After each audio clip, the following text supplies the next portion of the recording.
while we're in school, we all think about this thing is like, how is any of this going to apply to real life where we're in school? Also, the title of the stream is wrong. It needs to be School Sucks Boy 4. Oh, I should try something out while I'm doing this. Let's do this. Let's do this. So there you go. We have a little bit of a... You can watch some 1940s abstract art going on there. In a Sunday evening. You got shit to do on a Sunday evening? So, now upon leaving high school and college, I've come to the conclusion that what I thought is like, how is any of this going to apply to real life? I've come to the conclusion that I was basically correct. You know, I happen to use algebra a little bit, but most people don't. Now, when listening to testimonies of people who leave cults, i.e. like small cults, things that are today labeled cults, a pattern I found is that before dropping the doctrine, they leave the organization. Like Scientologists in particular, they usually don't immediately drop the doctrine. They leave the church, and then once they're out, then they start disbelieving in Scientology stuff, right? And there's actually a problem with Scientology. There's a problem with Scientology that they have called squirrels. They have squirrel Scientology, which is basically independent Scientology. Scientology not connected to the church and stuff. So, from a purely practical and kind of a selfish standpoint, deconstructing the education system as an organization is, you know, in its first instance, much easier, right? The average Joe is much more likely to accept the idea that the school system is kind of systemically abusive and corrupt, or even that the idea that high school itself is a bad idea. They're going to be much more, you know, receptive to that than they are to the idea that the doctrine is false. Got a bunch of people riding around in their cars here. So, and one thing that always amazed me is this idea that people have, especially, I don't know, they're just not here. Oh well. One thing that always kind of amazed me was this idea that teachers are underpaid, right? So you have kids who spend like 12 years at minimum listening to teachers tell them things, right? Now, imagine if you grew up with plumbers who, like, in addition to doing plumbing, right, they also spoke about, like, the importance of state-mandated plumbing. Yeah, if I put a notice on YouTube, I get more viewers, but I didn't, so. All right, well, they'll also speak about the importance of, you know, plumbing as, like, the spine of civilization, right? Like, imagine if they were told all that, spending years with plumbers, you know, and after all this, they conclude, wow, plumbers are really underpaid given how critically important their work is, right? The water of life, the greatest cleanser, you know, bringing up anecdotes about how catastrophic poor plumbing can be. Yes, this is the esoteric stream. You get to watch abstract art films from the 30s, 40s, and 50s. So, and let's say you do this. Let's say you spend all this time with plumbers, working with plumbers, and then you go away from that going, wow, plumbers are really underpaid. Can you believe it? Plumbers are really underpaid. It's like really cool, huh? So, you know, and the reality, of course, is that, you know, if plumbing goes sideways, you're in a world full of shit. If the school system were to disappear tomorrow, the effects of that would probably just be positive. Yes. So there was an amazing book, and I have it linked in the Telegram. It's a book called An Empirical Introduction to Youth by Joseph Bronsky. Now, the title sounds really boring. It sounds like some dumb textbook or something. I Hate Negroes. No Cozy Silent Hill 2 OST. Yeah, that's you got the audio on that for a live thing is kind of, you have to sort of manage the audio for the ups and the downs, and here it's kind of like, whatever. So anyway, so an empirical introduction to youth by Joseph Bronsky. And what's great about this book is that he actually recognizes IQ. He's not like some IQ denier. I heard some people say this is Paul's brother. So, and the point he makes is that for most of human existence, people were basically adults by around age 14. If they had some kind of professional training, that started around 14 to become, say, a doctor or a lawyer or something like that. So this idea of adulthood at 18, this isn't something that's like really obvious or natural, right? It's something that's very abnormal and fairly recent. He talks about well-regarded lawyers and doctors in Rome who are under 20, right? Now, perhaps medical knowledge today is too complex for that to be possible, but it doesn't matter because such things would be impossible anyway, since there's no system to really allow for someone to become a doctor by 18, even if they had the ability. The Telegram is linked. So, like, there's no institutional pathway outside of homeschooling to allow for that kind of rapid progression, and perhaps not even then, given all the extraneous other classes that that you're required to take in those things. So, like, what I'm talking about here is mandatory schooling after about age 12, right, or before the end of puberty. And one thing that's interesting in Bronsky's book is that he lays out the rise of mandatory public schools, that this was a political process, right? There were do-gooder organizations getting in bed with politicians, and there were professional associations that like this. A lot of bankers like this. They like the public school system, and he gives reasons for why that is. For example, instead of having companies have to pay for like professional training, just have it be paid for by people, right? That they pay to get the skills that they need for the job. Now, since then, it has morphed away from practical skills, but now it feels like a 2017 All Hype video. So the thing is, this was initially unpopular. It's linked in the Telegram. An Empirical Introduction to Youth by Joseph Bronsky. And so these public schools, they were initially quite unpopular. There was no great mass movement for mandatory schools. Localities, they had their own schools. Thank you very much. And they tailored to the kinds of things people actually did and needed wherever and whenever they were. So, yeah, esoteric art for plumbers. So another thing that was interesting about this that Bronsky went through is he was talking about is he did a whole lot of like deconstruction of this idea that the adolescent brain is like incomplete, right? That it develops to age 24, and then that's when it's like mature, and that's just a complete myth. And he looks at all sorts of psychometric data that says no. The brain's performance on most tests actually peak at around age 22, but like they're at about the level of a 30-year-old by the time they're 16. Okay? And this is true on first off, like IQ tests, but all sorts of like no-go tests, like pattern recognition tests.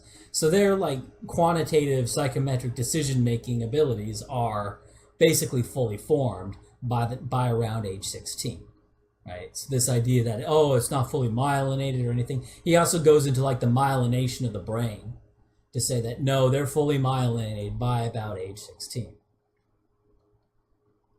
So, what else?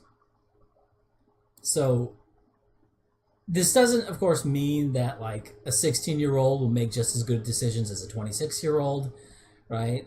So, like, we're not discounting experience, like life experience or whatever. But you have to consider the environmental effect, right? Because what has a 16-year-old in the U.S. today been through? Like, he spent 10 years in a kind of prison, right? And not just any prison, not just any prison, but one where he's forced to do what are actually useless tasks for 7 to 10 hours a day, right? And where he's castigated for not carrying them out with enough zeal, right? So I think part of the reason that high schoolers may have poor reasoning abilities is because they've been driven insane by their environment, you know? And the thing is, I've worked jobs, and yes, a job can be mind numbing and a job can be no fun. But guess what? You're doing something that's no fun so you can get paid. And then you go do things that are fun. There's a purpose to that, right? Even if you're just flipping burgers and taking orders, well, that's a real task with a real goal. There's some purpose to that, even not if not a particularly high one, right? And I think what drives employees insane is when a manager gets a bug up their butt and has them do like extraneous tasks that are unnecessary for the actual job. When I had a job as on-site tech support, by the way, a job where they actually required a computer science degree, supposedly. It required a computer science degree for this job, which I didn't have. But I just lied, and I knew someone who worked there who got me in, so, and I did fine. It did not require a computer science degree. Let's go to the next thing here. What was I saying? Computer science degree. So, and I did fine. Everyone was happy. They'd have a problem, they'd send it to me. Oh, god damn, it's the wrong bad size. Come here.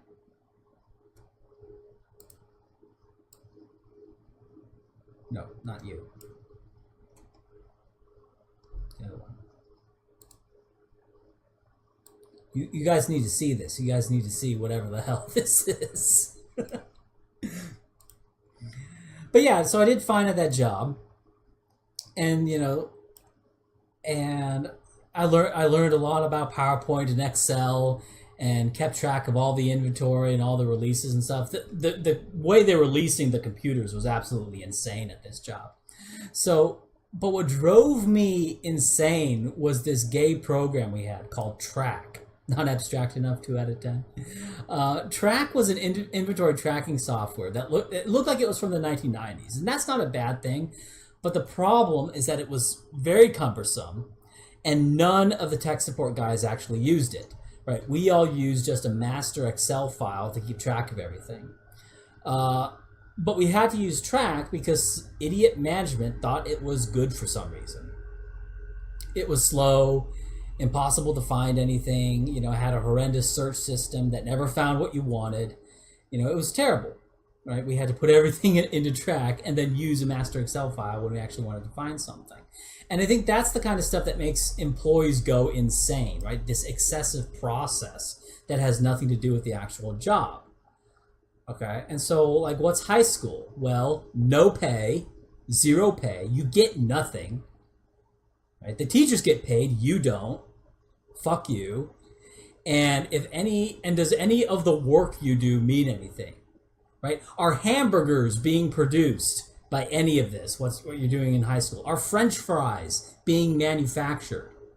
Right? Are people's computer problems getting fixed? No, none of this is actually happening. So imagine a job where you get no pay other than room and board, and whatever stipend your 2 minders give out to you, or whatever gifts they give you.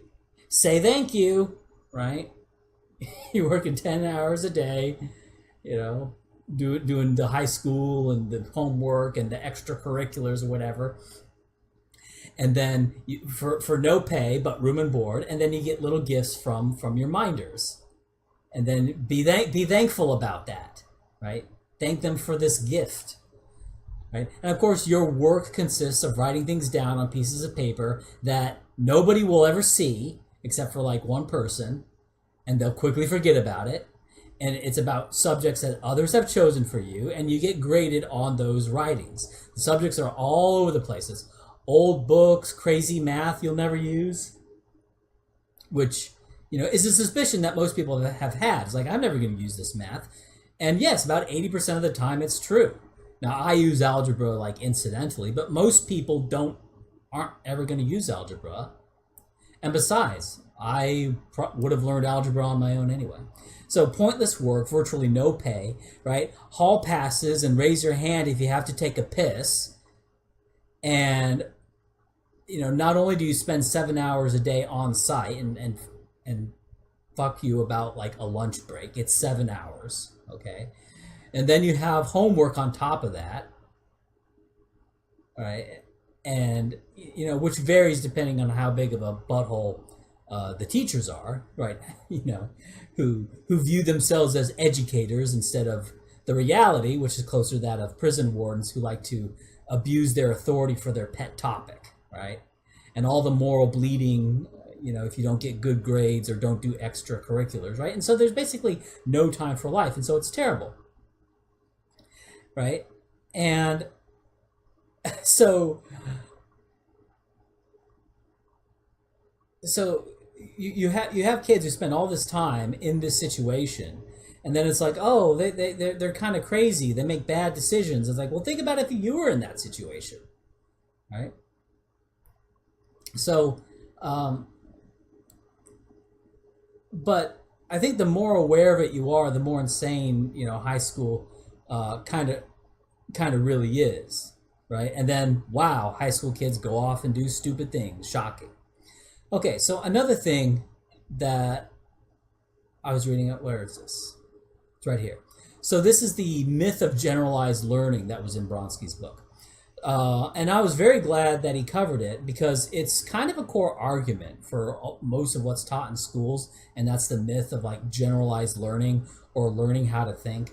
I recall back in like ye olden times, there was a lot of emphasis on teaching Greek and Latin because it exercised the brain muscles, right? Yeah, if you fuck up in high school, it will set you back significantly. That's true.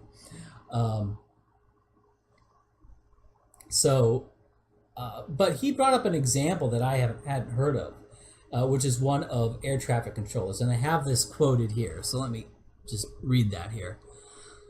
It says, being an air traffic controller is not easy.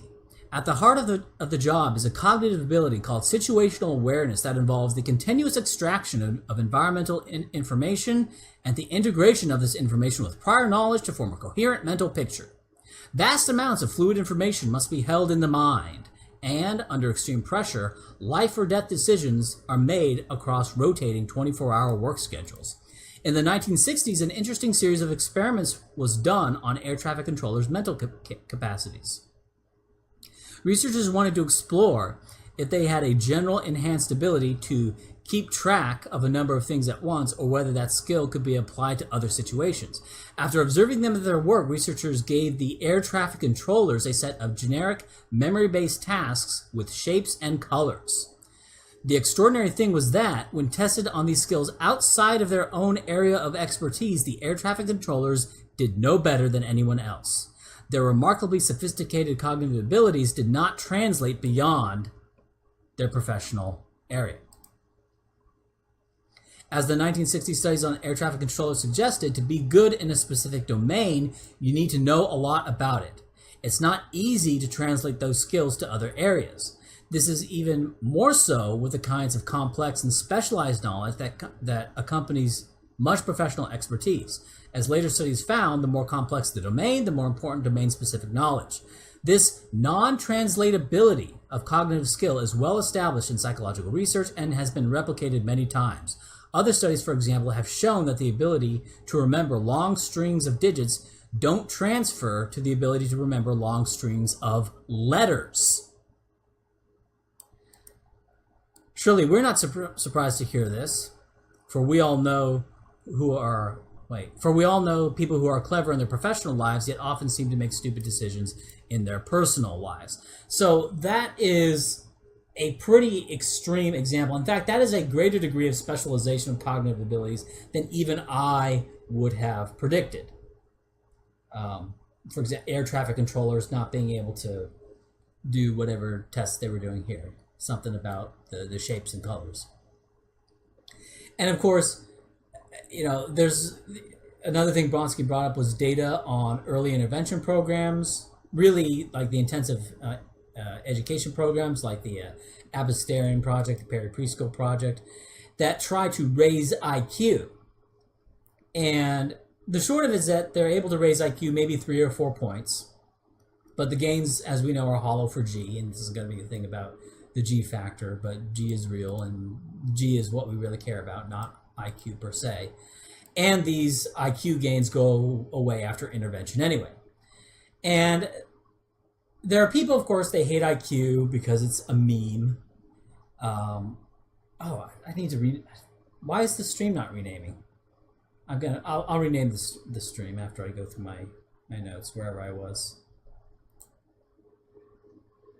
So they hate IQ because they think IQ is a meme or because blacks or whatever. But if you actually look at an IQ test, it's an extremely generalized test, and a lot of myths people think that information caused it, race IQ gap, or information and vocabulary caused the racial IQ gaps. Those are just completely bogus, right? If you remove information and vocabulary sections from IQ tests, racial gaps actually get bigger, right?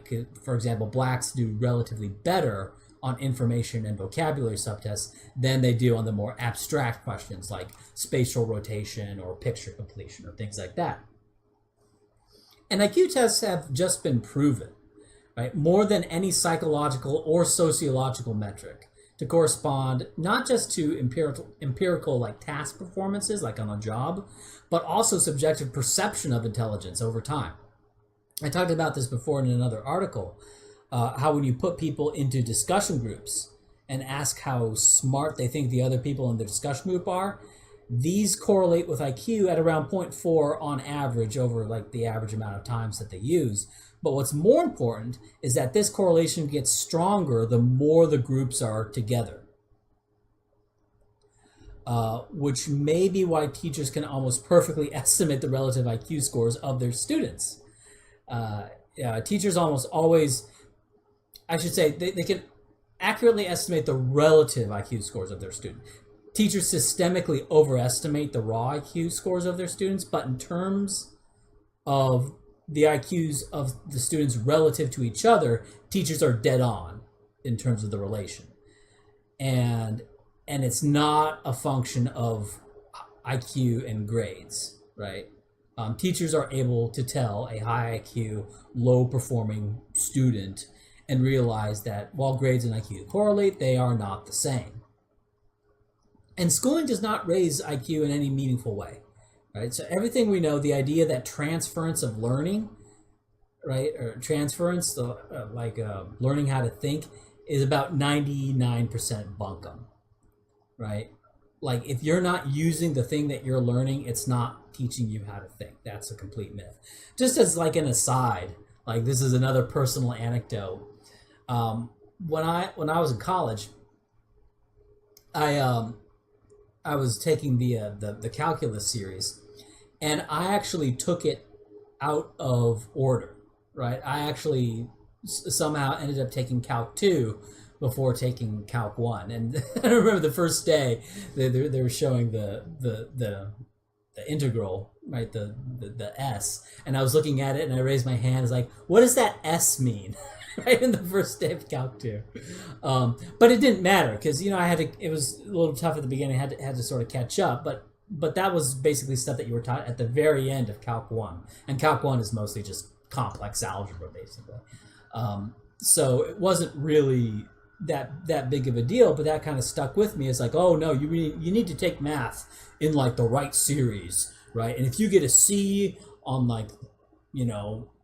Algebra 1, you're going to really struggle with algebra 2 or something. And it's just not true at all. It's just not true at all. And that's kind of a little specific example. Even within like the math series, even within that, where you think like the transfer of knowledge is going to be as direct as can possibly be, like even that's not true at all, right? People get lower grades at the lower levels and then get higher grades at the higher levels just because they try harder or whatever. So even like something as tight as that, there's like there's no transference, right? Except for like actual real things. This video is the wrong size. Keeps changing resolution on me as it goes from video to video. This is actually an advertisement here. There we go. So, yeah. And on top of that, something I pointed out in my authorities book thing was that you basically forget everything you know if you're not using it after school. And I talked about like knowledge decay for economists, and these are people who have like degrees in that thing, that was like their chosen like thing to study or whatever.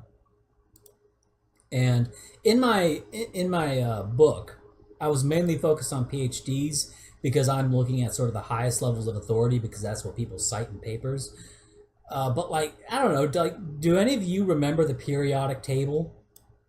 Like, do you remember how to find the area under a curve? Like, I don't. I mean, if I wanted to, I'd just look it up for the 2 or 3 times in my life that I'd actually need to know that. But for most people, it would be 0 times, right? So yeah, and here's another thing that Bronsky writes, and this is a direct quote from his book. He says, some people might think math sticks more easily once it's learned, but one study found that most people forget about half of the algebra and geometry they learn in 5 years, and almost everything in 25 years. So most 40-year-olds effectively quit school after 7th grade. And he says, my own life confirms this. By 8th grade, my parents were hopeless when it came to understanding my math homework, despite the fact that both of them have college degrees and fine GPAs. So yeah, that math teacher who really wanted you to learn calculus, like, he was a misguided arsehole, right? He's just a butt, right? He's not doing good things. He's not helping you. What he's doing is he's getting a paycheck and inflicting his hobby on you. In a sane world, right, math teacher man would be recognized as a guy with a math hobby and wouldn't have any ability to force you to play along in like his little kabuki theater. So, IMO, if you're arguing for knowledge decay, you are arguing for non-applicability. Kind of. Yeah, it's true. If you learned something, this is not working how I thought it would work. Did we already see this one? The one? Hey, we already saw this one. Why is it doing this again?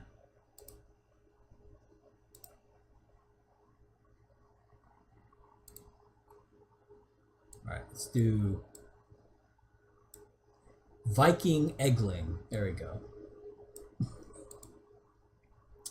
So, okay. Another thing we'll look at, I brought up here, is the myth of promoting technological advancement. So, like, I mean, this is more of like an unconfirmed thing. It's kind of impossible to test, is this idea that the current level of schooling is needed for technological advancement. Now, measuring technological progress is going to be very difficult because by its very nature, it's an unstandardized thing. What happened after World War II? You know, there was a huge percentage spike in people going to college. Now, did this correspond to a massive technological innovations, say 10 years later, right after you start getting these degree men out in the field? You know, and keep in mind, even if you did find that, it wouldn't establish causation, even if it were true. If there was some spike in technological progress, say, by the 1960s, once these degree men start doing like the research. Because the problem is, like, a country with smarter people will, all things being equal, have more excess resources to waste on stupid things. And if all this colleging is actually stupid beyond a certain point, then smarter countries will be able to waste more on it than countries with stupider people who can't afford all this stuff, who can't afford, for example, sending black women to college. So, and this is not an argument on the individual. Like, maybe it makes sense for you as an individual to go to college, right? To get that sticker, to get those employers to pay you more. Maybe it's worth it, maybe not. But of course, it's less worth it than it was in the past. And you're taking a risk by not learning some useful skill right out of high school and perhaps going into debt. So, but let's start with the first thing, which was that 81% of adults report never using algebra in their jobs. So that's like 8th grade. So we could cut out 81% of the population from high school, right? Shut down a ton of high schools, and to where only 19% of people are going to high school. Now, if you're taking Algebra 1 in high school, though, if you're like, you need to go to high school to learn Algebra 1, well, no, you probably shouldn't be learning Algebra 1, and you probably shouldn't be going to high school if you're taking Algebra 1 in high school. And the argument against liberal arts in colleges that, that's part of the overall argument against the narrative, right? That is saying that, the hegemonic cult, particularly in regards to history and psychology, right? Sociology being kind of an in-between between history and psychology, is so overwhelmingly wrong and awful that the fewer people who learn about it, the better. Right? That would be the argument against liberal arts in college. And just having fewer people go to college would help reduce that damage. So basically, the argument against the narrative is, as it happens incidentally, kind of an argument against the fields of history and to some extent psychology. Sociology would just go along into the trash bin by association, right? Since it's a mishmash of the two.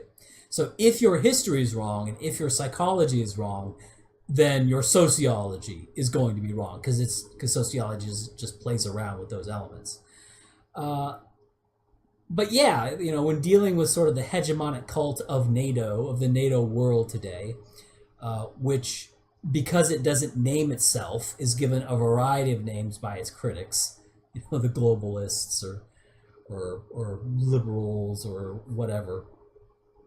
You have to deconstruct it the way all cults are deconstructed, right? You first attack the cultic organization, which means attacking kind of the abusive nature of that organization, right? Such as high school, right? The high school psych torture camps, and the different manner of abuses done by universities. Like universities are abusive, but in a different way. One, they take a whole bunch of cash from you. That's one form of abuse that should not be overlooked. So, what's difficult is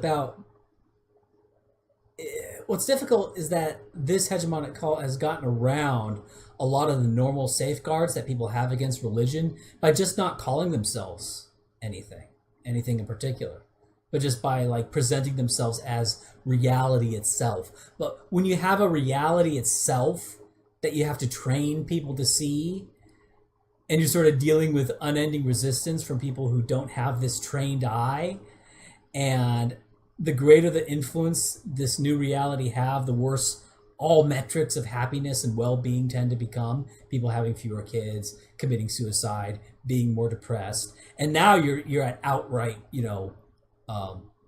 decline in wealth, right? Doing all the college, all the research, all the Reddit, right? And you're having absolute declines in wealth to where millennials just can't afford homes, right?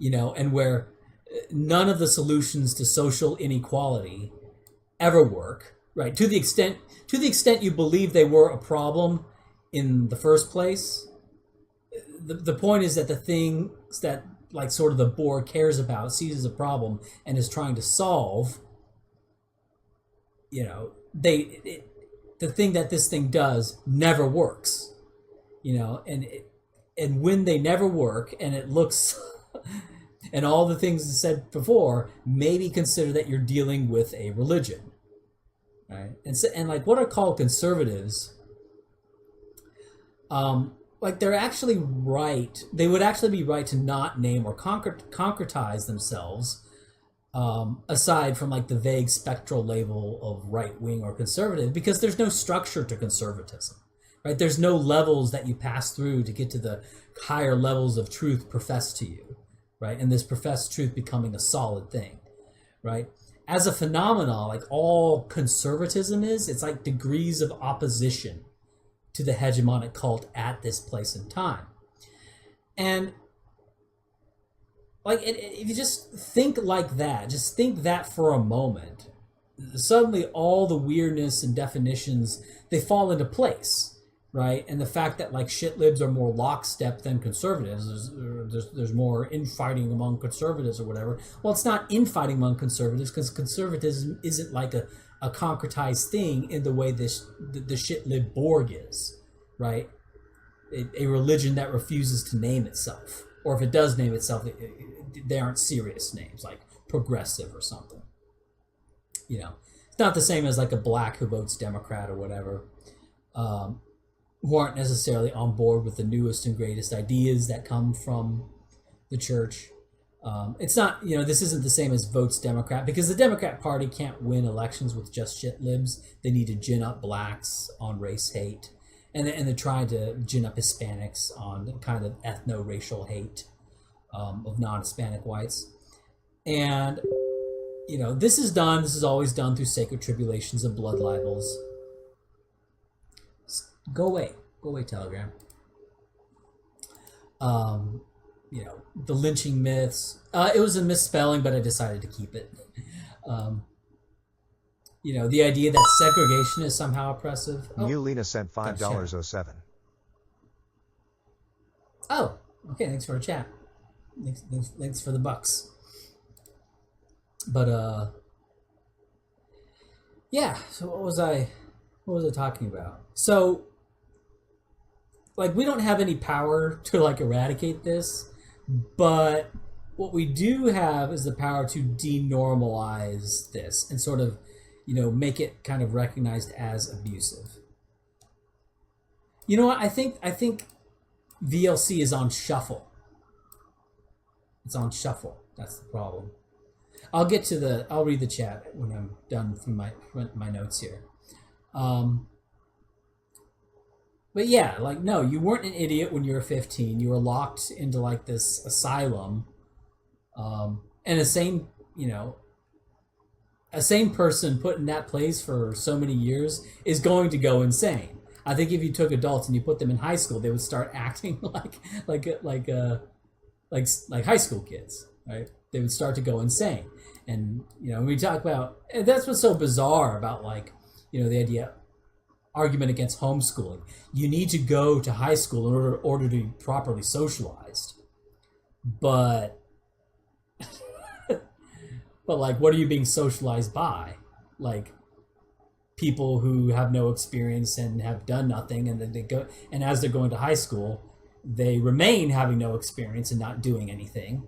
They think they're doing something because they're doing a lot of work, right? They're doing a lot of assignments, or they're playing the sports or whatever. Saxon Commander sent $5. Have you ever looked over the Sam Harris, Ezra Klein, race IQ affair from 2017 to 2018 about Charles Murray's The Bell Curve? I would love to know your take on that situation. Hold on, let me read that again. Have you ever looked over the Sam Harris, Ezra Klein race IQ affair in 2017 about Charles Murray's The Bell Curve? I would love to know your take on that situation. Was that when Sam Harris was basically? I didn't watch that far enough. I know Sam Harris was like. Did he say he was a hereditarian? I'm going to look for Saxon Commander in the text chat to tell me about this. But I remember something about Sam Harris and Sam Harris betrayed Murray. Did he? Interesting. I don't know if did he betray him in 2017, 2018. Well, Sam Harris, you have to keep in mind Sam Harris is trying to be like at a higher level of mainstream. But anyway, yeah. yeah, Sam Harris was basically a hereditarian. Okay, and then Ezra Klein was saying, "How dare you?" And I don't know if Sam Harris held his ground or did whatever. But but yeah, so this is uh, something that Stefan Molyneux said that I cribbing from Stefan Molyneux when he's talking about well, so parents hit their kids all the time, and what you think about that morally or whatever, Molyneux has this whole, or at least had this whole peaceful parenting thing, the when and the where and the what context of like hitting your kids, whatever. I'm not talking about that. But one thing Molyneux said was that he compared hitting your kid, like not just like spanking him or something, compared that to walking up to a guy in a wheelchair and just decking the guy in the wheelchair. And the trauma experienced by the guy in the wheelchair is going to be far less than what a child would experience by being like spanked for being bad.